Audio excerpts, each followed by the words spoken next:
Are you sick of feeling like your life is just run by this dictator? You know, that every day you step on the scale and it goes up, it's an awful day, and if you step on it and it goes down, then it's a great day. I think that there's a better option, and the fitness industry honestly has failed people over the past couple of decades here with something very important, and truthfully, it will be an unlock to your weight loss. So you've tried to lose weight countless times, right? You've tried cutting calories, but you just seem to get nowhere. You just gain it all back. You're sick of it. You're sick of trying, sick of just going through beating yourself up just to get like maybe 1 or 2 pounds on the scale to actually drop. And what's worse is you hate going out in public, being around people. You feel embarrassed, you feel uncomfortable in your own skin, and you feel like you just want to hide yourself. You want to hide your body. You've tried cutting calories, and that doesn't seem to work.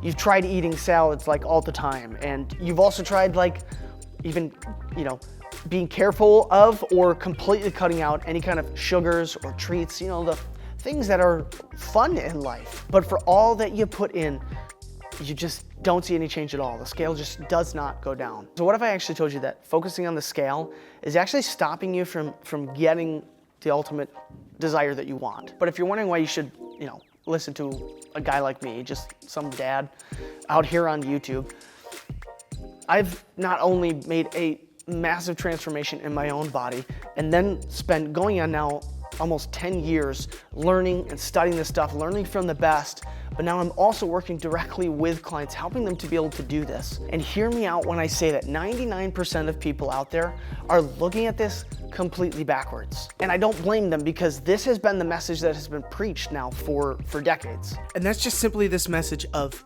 eat less and move more. Because if you're eating less, you're gonna be losing weight, and all you wanna do is just get out there and move. Go running, jump on a treadmill, just go do exercise, go do some cardio. So you gotta go look at someone like a Dr. Gabrielle Lyon, who's, you know, she's been looking and studying this for years, and she would look at our situation in our society and say, we don't have an obesity problem, we don't have a too much fat problem, we have too little muscle problem. That's really the bottom line. Because what you have to know is that there's something called metabolic adaptation. So the short and simple of metabolic adaptation is that your body will adapt its metabolism to conserve energy or use more energy based on your environment. So let's say you're chronically underfeeding yourself, or even just chronically underconsuming nutrients, then your body's gonna learn to pare down muscle, get rid of muscle.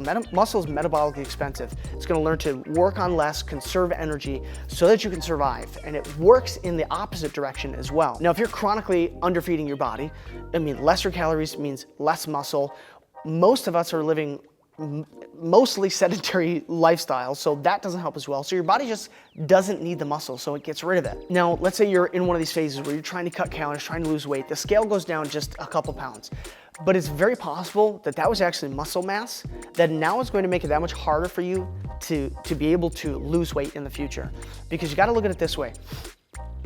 A 150-pound guy at 10% body fat is going to look massively different than a 150-pound guy at 20% body fat. I mean, it's about body composition.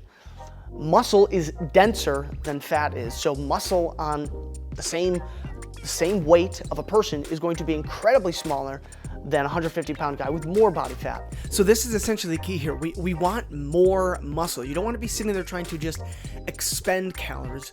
You want to be training your body to use more calories, because muscle is metabolically expensive. And when I say that, it just means it's going to burn more calories. So the more muscle you have, the way easier it is going to be to actually be able to lose weight, and your body's going to be burning more fat because your body requires so much more energy in order to just operate, just to normally function. But what you have to let go of here is the number on the scale, because the scale is not going to tell you what you need to know. The scale is one aspect of it, but just like I just mentioned in that example, muscle is going to weigh more than fat. Muscle is incredibly dense, so stop focusing on the scale as much and focus on getting stronger. Okay, so I want to get into the meat of this, because as a dad of 4, I don't have time to, a ton of time just to waste on my fitness. So I've got to make this really simple, really succinct as possible. And I want to do the same for you. So what you need to do here is make your focus not on getting the scale to go down, but on changing your body composition,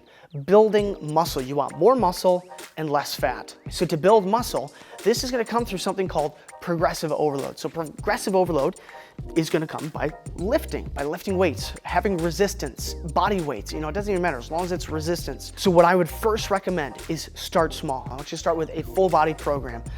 Do something very minimal, like something like 1 to 2 days a week. If you need a free program, I've got a couple free programs that are gonna be down in the description below. Feel free to check those out, but there's a ton of them out there. So just grab one and just start being consistent with that and start focusing on building muscle, increasing the amount of weight that you can lift. And it's not even only that. Progressive overload is challenging yourself a little bit more so that you can do more than you could last week. And now this in turn is going to then cause you to fuel your body more because you're gonna be hungrier. You're gonna need to fuel your body more. So I want you to focus on eating 1 gram of protein per pound of lean mass, or your ideal body weight. So if you ideally wanna be 130 pounds, start eating 130 grams of protein a day, because that's going to then fuel that muscle growth. But even beyond the protein, we gotta look at our nutrition overall and how that we're eating. And that leads us to the big question of how do you do this and eat to actually get there faster? So for that piece of the puzzle, I want you to click the video right up over here. And as always, I want you to go get strong, but first go give your kids a hug, because I think family matters more. And I'll see you over there on the next video.